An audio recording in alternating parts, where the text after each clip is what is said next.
Hey guys, and welcome back to this channel. In this video I'll be showing you guys how you can change the title of your live on TikTok Live. So this is the live studio version. So to do that, you're going to select the go live section once you got everything edited, and here you're just going to choose a topic first. So I'm just going to go to gaming and I'll select like Roblox.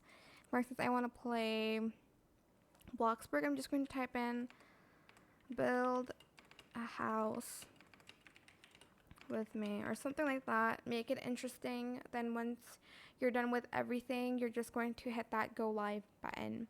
And that is it for this video. I hope it was helpful for you guys. Don't forget to like, comment, share, and also subscribe to this channel if you haven't done that already. If you have any questions, just leave it in the comment section down below. I'll try my best to answer them all for you guys. And if you found this video helpful, please click the thanks button as well. That is it for this video. Thank you so much for watching.